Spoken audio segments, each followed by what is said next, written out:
நான் எம்ஆர்பிக்கு மேல அப்படித்தான் வாங்குவேங்கிறத ரொம்ப அப்பட்டமா வெளியில அதுக்கு உண்டான காரணங்கள் அவங்க சொல்றது வேற. அவங்க சம்பளத்துல என்ன காரணமா இருந்தாலும் நீங்க அது ரைட்டுங்க, ரொம்ப கம்மியான சம்பளங்க.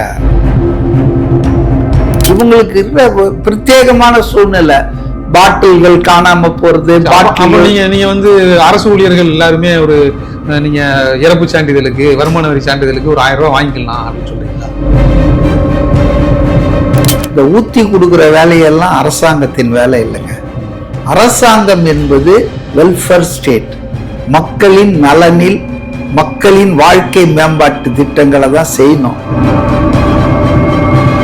போதைனால ஒரு ஒட்டுமொத்தமா குடும்பம் பாதிக்கப்படுறது, பொருளாதாரம் பாதிக்கப்பட்டு இல்ல நீங்க உயிர் பாதிக்கப்படுறது. போதை இல்ல, டாஸ்மாக் சாப்பிட்டுட்டு பெருசா ஒன்னும் குற்றங்கள் இந்த ரீட்டைல் ஷாப் இருக்குல்ல, இதெல்லாம் அரசாங்கம் நடத்த வேணாம். ஒரு நல்ல தொகைக்கு ஏலம் விட்டு, அதாவது வந்து இந்த வருமானம் போதுன்னு சொல்றீங்க, இருந்தேன்றீங்க, எல்லாத்தையுமே தனியார் மயமா மாத்தணும்ன்றீங்க. இப்ப ஹைஸ்கூல் வரைக்கும் வந்துட்டு கஞ்சா அப்படின்னு டேப்லெட்ல வந்தாச்சு, இன்ஜெக்ஷன்லாம் பெத்தடின்லாம் போட்டுக்கிறாங்க. இப்ப அது மாதிரி எல்லாம் வந்ததுக்கு காரணம் தான். வணக்கம். நம்மோடு இன்று இணைந்திருப்பவர் அரசியல் விமர்சகர் மதிவாணன் அவர்கள். வணக்கம் சார்.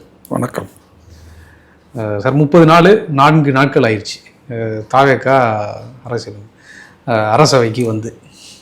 இப்போ அவங்க பெரிய மாற்றம் அதெல்லாம் எதிர்பார்த்துட்டு இருந்தாங்க. முக்கியமாக ஒயின் ஷாப்பை ரொம்ப எதிர்பார்த்துட்டே இருந்தாங்க.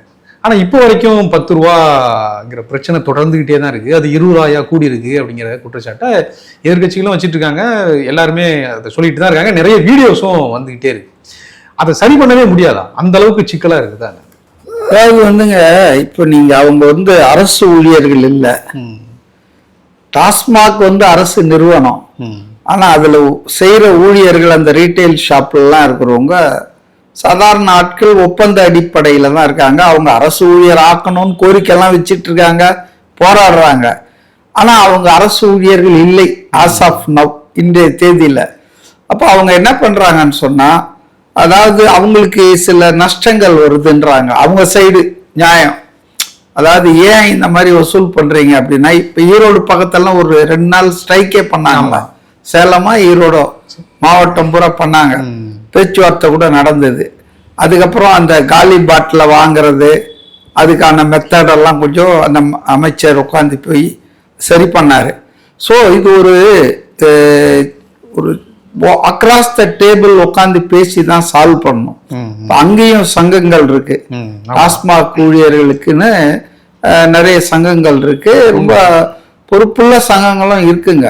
அதாவது வச்சிருக்காங்கல்ல. ஆமா, கம்யூனிஸ்ட் பார்ட்டிஸ் இருக்கு, சிபிஐக்கு இருக்கு, சிபிஎம்க்கு இருக்கு. அது இல்லாம சுயேட்சையான ஆட்கள்லாம் வச்சிருக்காங்க. ஸோ நான் என்ன நினைக்கிறேன்னா, இது சம்பந்தமா அந்த அமைச்சர் பேர் நான் விக்னேஷா, அவர் வந்து ரொம்ப நல்லா தான் செயல்படுறார். குறிப்பிட்டு சொல்லும்படி அந்த மது சம்பந்தமான அமைச்சர் வந்து செயல்பாடு திருப்தியா இருக்கு எனக்கு. பரவாயில்ல, ஒரு அனுபவம் குறைவான ஒரு அமைச்சர் வந்து இந்த அளவுக்கு அதை வந்து சரி பண்றாரு, போய் ஆய்வு பண்றாரு, தெரிஞ்சுக்க விரும்புறாரு, கத்துக்கணுன்ற ஒரு ஆர்வம் இருக்கு.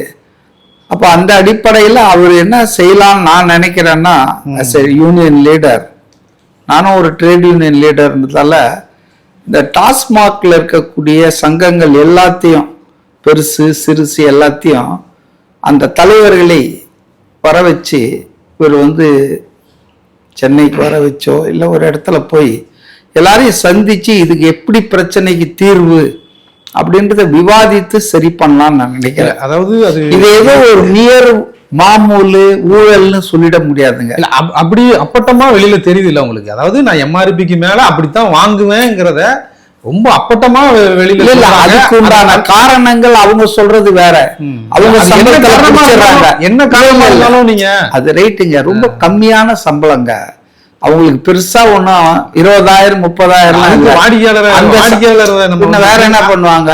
ஹோட்டல்ல சர்வர் எல்லாம் இருக்காங்களே, நீங்க ஒரு 10 ரூபாய் 20 ரூபாய் கொடுக்கறத வச்சுதான் அவங்க ஒரு நாளைக்கு 50-100 ரூபான்னு அது கட்டாயப்படுத்த முடியாதுல்ல சார்? கட்டாயப்படுத்த முடியாதுங்க. இவங்களுக்கு இருக்கிற பிரத்யேகமான சூழ்நிலை, பாட்டில்கள் காணாம போறது. நீங்க வந்து அரசு ஊழியர்கள் எல்லாருமே ஒரு நீங்க இறப்பு சான்றிதழுக்கு, வருமான வரி சான்றிதழுக்கு ஒரு 1000 ரூபாய் வாங்கிக்கலாம் அப்படின்னு சொல்றீங்களா? ஏங்க, லஞ்சம் என்பது வேற. இல்ல இல்ல இது லஞ்சமா அப்படி எல்லாம் சொல்றீங்க இல்லைங்க. 10,000 விலைவாசி அந்த மாதிரி இருக்குங்க. நான் என்ன சொல்றேன்னா, அது எதுக்காக இத வாங்குறாங்க சொன்ன பிறகும், அரசாங்கம் வந்து இப்படி வாங்க கூடாதுன்னு சொன்ன பிறகும் அவங்களால அதை அவாய்ட் பண்ண முடியலன்னா அப்ப அங்க போய் பார்க்கணும். ஆணையிட்டால் அலைகடலே ஓய்ந்துருன்னு சொல்லி உட்கார்ந்துட்டு இருக்க முடியாது. So the minister is very good. எனக்கு இந்த ஒரு மாசத்துலயே ஒரு நல்ல ஒரு 5-6 பேர் நல்லா செயல்படுறாங்க. அறநிலையத்துறை, பள்ளி கல்வித்துறை, இது மாதிரி இவரும். அப்ப இந்த மாதிரி சில அமைச்சர்கள் வந்து ட்ரை பண்ணலாம், உட்கார வச்சு பேசு. What is your problem? ஊதிய உயர்த்தினா இதை விட்டுருவீங்களா? இல்ல இது வந்து எப்படி உங்க பாக்கெட்ல இருந்து புடுங்குறாங்கன்றீங்க. அது அநேகமா அந்த அமைச்சர் இதுவரையில கேட்டிருப்பாரு. அதுக்கு ஒரு தீர்வு காண்பார்கள். ஆனால் இதுக்கும் கரூர் கேங் இருந்தது இல்லையா, செந்தில் பாலாஜி இருக்கும்போது, அது ஃபுல்லா அட்டைப்பெட்டியில இருந்து பாட்டில் போடுறதுல இருந்து சப்ளை வர்றதுல இருந்து குடோனுக்குள்ள போகாம கம்பெனில இருந்து டைரக்டா தம்பி ரித்தீஷ் விசாகனுக்கு வாட்ஸ்அப் கொடுத்தாரு. அந்த மாதிரி ஊழல்கள் இல்லை. இதுவும் ஒரு தவறு. ஆனா இதை எதோட ஒப்பிட்டுற கூடாதுன்னா, கடந்த ஆட்சியில நடந்தது பாருங்க. இப்ப லேட்டஸ்டா ஒரு பத்திரிகையில படிச்ச 1200 கோடி ரூபாய் வருஷத்துக்கு வந்து அரசுக்கு வரும்படி, இதெல்லாம் வந்து இதெல்லாம் எங்க போயிட்டு இருந்திருக்குதுன்னா, முதலமைச்சருக்கும் சம்பந்தப்பட்ட அமைச்சருக்கும் அதிகாரிகளுக்கும் போயிட்டு இருந்திருக்குது. மாசம் 100 கோடி ரூபாய், வருஷம் 1200ன்னா 5 வருஷம் இருந்திருக்காங்க. அதுக்கு முன்னால இருந்திருக்காங்க எடப்பாடி. ஆக இது வந்து ஒரு ரொட்டீனா போயிட்டு இருந்தது. இந்த அளவுக்கு ஊழல் இல்லை. இதுல ஒரு ப்ராப்ளம் இருக்கு. அதனாலதான் இவ்வளவு மிரட்டியும் இவ்வளவு அரசு சொல்லியும் செய்யலன்னா, அப்ப அவங்களுக்கு என்ன ப்ராப்ளம் போய் அந்த சங்கத்தினரை, தொழிலாளிகளை நேரில் சந்தித்து அதை தீர்த்துட்டா இது சரியாகும் தான் நான் நினைக்கிறேன். ஆனா அதுக்கு பதில் நாங்க தனியாரா மாத்த போறோங்கிற ஸ்டேஜ்ல போய் நிக்கிறாங்களே. பர்சனலா என்ன கேட்டீங்கன்னா, இந்த ஊத்தி கொடுக்கிற வேலையெல்லாம் அரசாங்கத்தின் வேலை இல்லைங்க. அரசாங்கம் என்பது வெல்ஃபேர் ஸ்டேட். மக்களின் நலனில், மக்களின் வாழ்க்கை மேம்பாட்டு திட்டங்களை தான் செய்யணும். இந்த ஊத்தி கொடுக்கறது, டான்ஸ் ஆடுறது, சிகரெட்டை கூட வித்துட்டு இருக்கலாம் அரசாங்கம். நீங்க சொல்றத பார்த்தா அது கம்யூனிஸ்ட் நாடுகளில் எல்லாமே அரசாங்கம், அரசு தான் எல்லாமே. அப்படியே இருக்கக்கூடாது. ஸோ அரசாங்கத்துக்கு பிரியாரிட்டி இருக்கு. ரோடு போடணும், புரியுதுங்களா, நல்ல குடி தண்ணீர் கொடுக்கணும், பள்ளிகள், போலீஸ் ஸ்டேஷன், மருத்துவமனைகள். என்ன கேட்டீங்கன்னா அந்த இதோட இவங்க நிறுத்திக்கலாம் அரசாங்கம். அந்த கொள்முதல் பண்றாங்க இல்லையா. இல்ல 2003 ஜெயலலிதா அவர்கள் இந்த அரசுடைமையை ஆக்கும் போது சொன்னது, ஜெயலலிதா எம்ஜிஆர் தானே சில்லறை விற்பனையா கொண்டு வரும்போது, ஹோல்சேலா எம்ஜிஆர் கொண்டு வந்தாங்க. சில்லறை விற்பனையா கொண்டு வரும்போது சொன்னது, தனியார் மயம் வந்து ரொம்ப, டாஸ்மாக் கடை அந்த நிறுவனத்தை எம்ஜிஆர் தான் உருவாக்குனாரு, ஜெயலலிதா உருவாக்கல. அப்படி கொண்டு வரும்போது அவங்க சொன்னது என்னன்னா, தனியார் மயம் வந்து அதிகமான விலைக்கு விற்கிறாங்க, அப்புறம் அதனால நிறைய பேர் குடிக்க போறது, அதை தவிர்த்துட்டு கஞ்சா பழக்கம், அப்புறம் நிறைய வெளியில போற இல்லீகலான ட்ரக்ஸ் எல்லாம் எடுக்கிற ஆரம்பிக்கிறாங்க. ஸோ அதனால நம்ம அரசுடைமை ஆக்குவோம் அப்படிங்கிற ஒரு பிளான்ல தான் இதை பண்றோம் அப்படிங்கிற மாதிரி சொன்னாங்க. நிறைய பெரிய முதலாளிகள்லாம் பயங்கரமா அதில் கொள்ளை அடிக்கிறாங்க அப்படின்னு. ஸோ இதுல அரசாங்கத்துக்கும் ஒரு வருமானம் வரும், நம்ம மதுவையும் ஒரு கண்ட்ரோலுக்குள்ள வச்சுக்கலாம்ங்கிற பிளான்ல இருந்தாங்கன்னு சொன்னாங்க. ஸோ அதுல இருந்து வேற ஒரு ஸ்டேஜுக்கு கை மீறி வேற முதலாளிகள் பக்கமா சாயிற மாதிரி இருக்கும் அந்த அரசாங்கம். இல்ல, முதலாளிகள் பக்கம்னா, முதலாளிகள் இந்த நாட்டுல எந்த தொழிலும் பண்ணாத மாதிரியும் எல்லா கான்ட்ராக்டும் முதலாளிகள் தாங்க எடுத்துட்டு இருக்கான். அது ஈபியா இருக்கலாம், இல்ல நம்ம இருக்கலாம். என்னங்க நீங்க புரியாது பேசுறீங்க. அதாவது அரசாங்கம் எந்த வேலையும் அது செய்யறது இல்ல. எல்லா வேலையும் இப்படி வாங்கி இப்படி கான்ட்ராக்டார கொடுத்துட்டு கமிஷன் வாங்கிட்டு இருக்காங்க. இதுதான் நடக்குது. இபிஆ இருக்கட்டும், பிடபிள்யூடில இருக்கட்டும், எல்லா டிபார்ட்மெண்ட். மதுவிலக்கு மட்டும் அரசாங்கமே அதை செய்யணும்ன்றது அப்படி சொல்றது எனக்கு, அதாவது நான் எக்ரி வித் யூ. மதுவிலக்கு கொள்கை காலாவதியான கொள்கை. அதை இந்தியாவில் இன்னைக்கு பீகார், குஜராத் இந்த 2 மாநிலத்துல தான் பண்ணிட்டு இருக்காங்க. 2 மாநிலத்திலையும் அது எப்படி இருக்கு தெரியுங்களா? குஜராத்துக்கு நான் போயிருக்கேன், பல தொழிற்சங்க விஷயமா பல நகரங்களுக்கு போயிருக்கேன் பல முறை. அங்க சாராயம் வந்து ஆறா ஓடிட்டு இருக்குது. ஆனா போர்டு போட்டிருப்பாங்க மதுவிலக்குன்னு, பேக்ல வித்துட்டு இருப்பாங்க. பீகார்ல 10 வருஷமா விடாப்புடியா நிதிஷ்குமார் பெண்களை ஓட்டெல்லாம் வாங்கணுன்றதுக்காக ரொம்ப மதுவிலக்கை வந்து அமுல்படுத்தினாரு. ஆனா இப்ப லேட்டஸ்டா டைம்ஸ் ஆஃப் இந்தியால பார்த்துட்டு நான் ஒரு ஆர்டிக்கல் வந்து இருந்தது.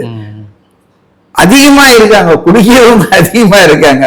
எப்படிங்க 10 வருஷமா மது விலக்கு, மது விற்பனை கிடையாது, அப்புறம் எப்படிங்க வந்துட்டு குடிக்கிறவங்க அதிகமானாங்க? அதனால வந்துங்க மது விலக்கு வந்து இம்ப்ராக்டிக்கல்ங்க, அது தேவையும் இல்லைங்க. மது வந்துங்க அதை வந்து ஒரு லிமிட்டடா யூஸ் பண்ணா எதுவுமே, அளவுக்கு மீறினால் அமுதமும் நஞ்சு. விழிப்புணர்வு தான் தேவை நமக்கு. விழிப்புணர்வு தேவை, கட்டுப்பாடுகள் தேவை. இப்ப நான் சில விஷயங்கள் தொடர்ந்து சொல்லுகிறார்கள், அதை வந்து கையில எடுக்கும் போது கட்டுப்பாடுகளை நம்ம ஸ்ட்ராங்கா அதுல அமல்படுத்த முடியுமா? பண்ணலாங்க. அதாவது உதாரணத்துக்கு இது என்ன எசென்சியல் சர்வீஸா? எதுக்கு இது வந்து இவ்வளவு மணி நேரம் திறந்திருக்கணும்? சாயந்தரம் 4 to 6 இல்ல 6 to 8 2 மணி நேரம் திறந்திருந்தா போதும், இல்ல 3 மணி நேரம், ரைட்டா? காலையில 6 மணிக்கே திறந்துடுறானுங்க. இவங்க சொல்றாங்க வேலை நேரம் இது, அங்கெல்லாம் ஒண்ணும் கிடையாது.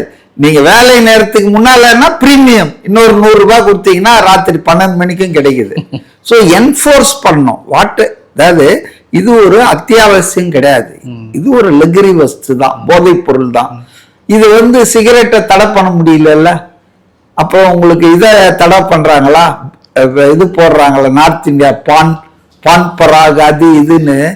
அதனால சிகரெட்னால குட்கா இதெல்லாம் வந்து நமக்கு போதைனால ஒரு ஒட்டுமொத்தமா குடும்பம் பாதிக்கப்படுறது, பொருளாதாரம் பாதிக்கப்படுறது. இல்ல நீங்க போதை இல்ல, டாஸ்மாக் சாப்பிட்டுட்டு பெருசா ஒன்னும் குற்றங்கள் கிட்னி ஃபெயிலியர் இல்ல இல்ல, அது ரைட், உடல் நலத்துக்கு கேடுங்க. ஏங்க அது எல்லாத்துக்கும் தாங்க கேடு. ஆனா குடிச்சு இறந்து போயிட்டான்னு நீங்க வட சென்னை எல்லாம் போய் பாத்தீங்கன்னா அவ்வளவு பெண்கள் இருக்காங்க. ஆமாங்க. ஆனா நீங்க இத மது விலக்கை நிறுத்தினீங்கன்னா ஆந்திராவுக்கு போயிடுவான், பாண்டிச்சேரிக்கு போயிடுவான், கள்ளச்சாராயம் காசுவான், பேட்டரி போட்டு காசுவான். அதுல 500 பேர் இறந்தார்கள், கண் இழந்துட்டாருங்க, கண் பார்வை போச்சுன்னு கத்துவீங்க.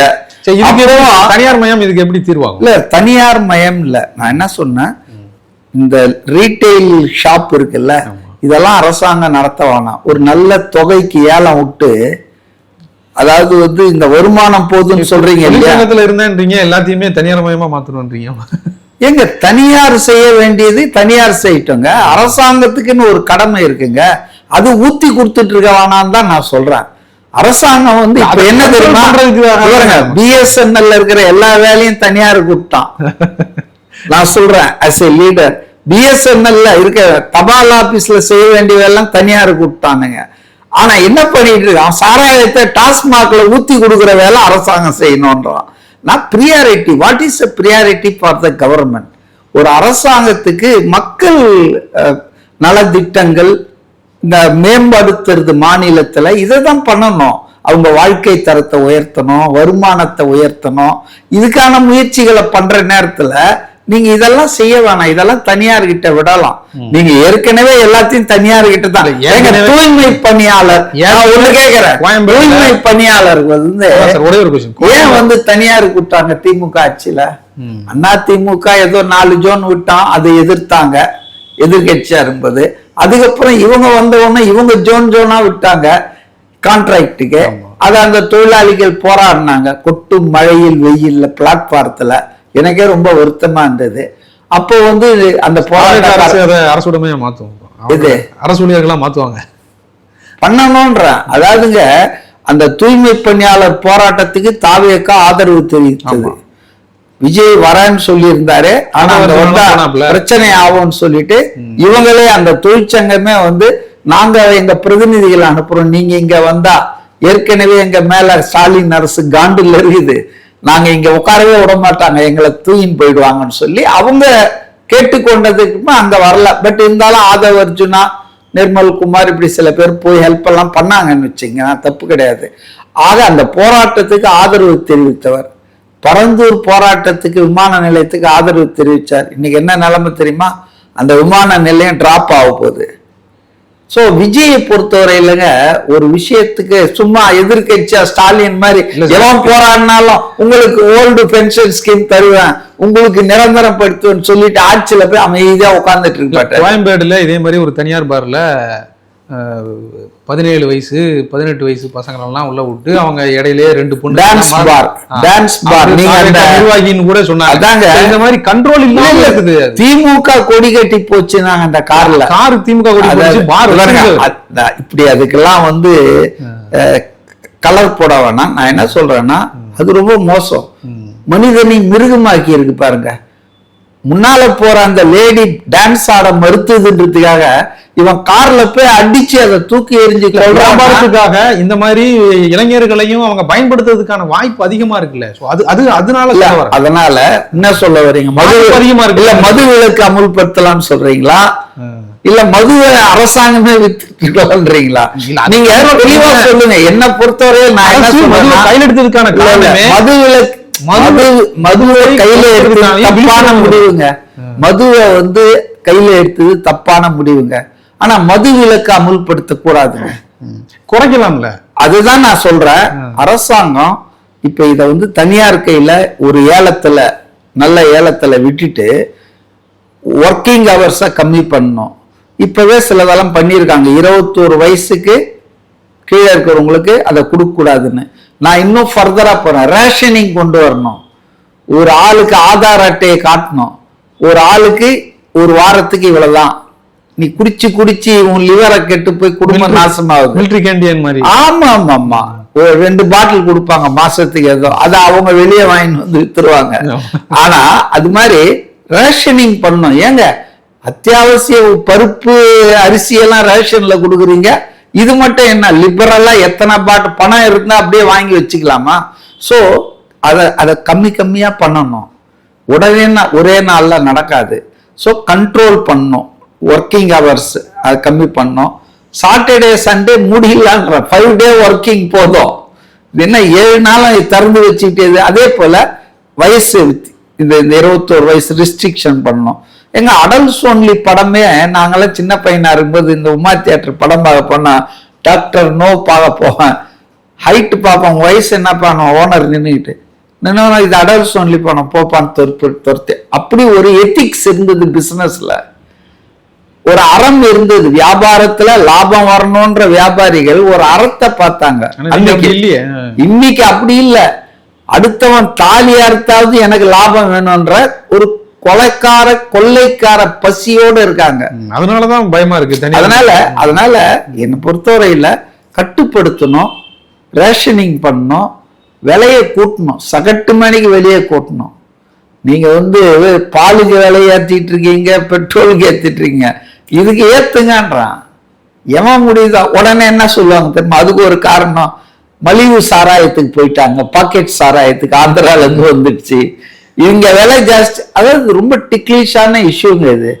நீங்க மது விலக்கு அமுல்படுத்தினா பாண்டிச்சேரிக்கு ஆந்திராவுக்கு போய் குடிச்சிட்டு வருவானுங்க, கடத்திட்டு வருவாங்க. சோ இது ஒரு பிரச்சனை. எல்லாரும் சேர்ந்து all stack holders must meet. அமைச்சர் வந்து முதல்வர் கூட இதுல தலையிடலாம். ஏன்னா பெண்களின் பாதுகாப்பு. நான் இன்னொன்னு சொல்ல வந்தேன், நீங்க குறுக்கிட்டீங்க. இந்த போதையிலே இப்ப ரொம்ப டேஞ்சரஸ் ட்ரெண்ட் வந்தது. இப்ப ஒரு 5-6 வருஷமா ட்ரக்ஸ் வந்ததுதாங்க. நீங்க பிராந்தி குடிச்சவன், ஒயின் குடிச்சவன், பீர் குடிச்சவன் இருந்ததெல்லாம் போக இப்ப ஹைஸ்கூல் வரைக்கும் வந்துட்டு கஞ்சா அப்படின்னு டேப்லெட்ல வந்தாச்சு. இன்ஜெக்ஷன்லாம் பெத்தடின்லாம் போட்டுக்கிறாங்க. இப்ப அது மாதிரி எல்லாம் வந்ததுக்கு காரணம் தான் கடந்த கால ஆட்சிகள்ங்க. அது வந்து எப்படி வருது? இவரு சொன்னாரு நம்ம மா சுப்பிரமணியம், இது வந்து ஜீரோ இதுங்க, உற்பத்தியே கிடையாதுங்க தமிழ்நாட்டுல. யாரா சொன்னது உற்பத்தி ஆகுதுன்னு? குஜராத்ல இருந்து வட மாநிலத்திலிருந்து வருது. இது அதை தடுக்கணும் இல்ல? நாங்க உற்பத்தி பண்ணலன்ட்டா பதில் பொறுப்பான பதிலா ஒரு அமைச்சருடைய பதில. இன்னைக்கு வந்துங்க அதிமுக ஆட்சியிலும் அது இருந்திருக்கலாம், இல்லைன்னு நான் சொல்ல. இது ஓவர் 10 years, ஒரு 15 years அப்படியே லேசா வந்து அப்படியே இந்த கடந்த ஸ்டாலின் ஆட்சியில கெட்ட பேர் வந்தது காரணமே அவரே வீடியோ போட்டாரா இல்லையா? ஆஸ் சீஃப் மினிஸ்டர் அவரே என்ன போட்டாரு, போதை இல்லா கலாச்சாரத்தை உருவாக்குவோம் அப்படின்னு காணொலி போட்டாரு. அவரு அது மது ஒழிப்பு மாநாடு. போதை வந்து நான் சொல்றேன் அதுக்கு அடுத்த ஸ்டேஜ். அப்ப இந்த ட்ரக்ஸ் தான் ரொம்ப மோசம். இப்ப நம்ம பசங்க எல்லாம் கூட இப்ப ஹைஸ்கூல் பசங்க எல்லாம் ட்ரக்ஸ் அடிக்குதுங்க. அது என்ன ஆகுதுன்னா மனுஷனை மிருகமாக்குது. இப்ப அதுதான் ரொம்ப மோசமா இருக்குது. அதனால இது பரவாயில்ல அது மோசம் அப்படிலாம் நான் சொல்ல. போதைக்கு அடிமையாக கூடாது. ஏதோ ஒரு அக்கேஷன்ல, ஃபாரின்ல எல்லாம் அப்படிதான் இருக்காங்க, ஒரு அக்கேஷன்ல அப்படி சிப் பண்ணுவாங்க. இங்கதான் மொடாக்குடி எல்லாம் குடிச்சுக்கிட்டே இருக்காங்க, 5 பாட்டில் 6 பாட்டில் எல்லாம். ஏதாவது ஒரு கண்ட்ரோல் கொண்டு வரணுங்க மது பழக்கத்தை.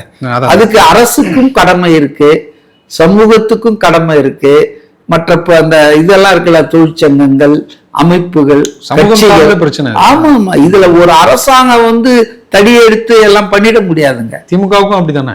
ஆமாமா எல்லாரும். ஆனா திமுக பண்ண தப்பு என்ன தெரியுங்களா, அவங்க வந்து இந்த ட்ரக்ஸ் ஸ்ப்ரெட் பண்ணி டிஸ்ட்ரிபியூஷன் ஆவறத, தமிழ்நாட்டுக்குள்ள வந்ததை தடுக்கல. அது மட்டும் இல்ல, தடுக்காத காரணம் கமிஷன் வருது. கமிஷன் வர்றதுனால காவல்துறையும் கம்முன்னு இருந்துட்டான்.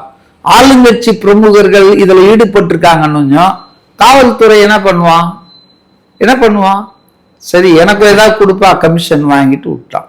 சோ ஒரு 4-5 வருஷமா ஸ்டாலின் ஆட்சியில ரொம்ப கெட்ட பேர், பெண்களுக்கு எதிரான வன்மங்கள், கிரைம்ஸ் அகெயின்ஸ்ட் விமன் அதிகமானது காரணம் இந்த டாஸ்மாக் இல்ல, மெயின் இந்த ட்ரக்ஸ் தான், போதை. இந்த ட்ரக்ஸ்ல அவன் மனுஷனாவே இருக்க மாட்டேன்றான, என்னன்னு தெரிய மாட்டேன். சின்ன பொண்ணு, சிறு வயசு பொண்ணு. சோ அதனால அதுல வந்து திமுக தப்பு பண்ணிடுச்சுங்க. சரி சரி, ஓகே. உங்களோட கருத்துக்களை மிக தெளிவாக முன் வச்சதுக்கு ரொம்ப நன்றி.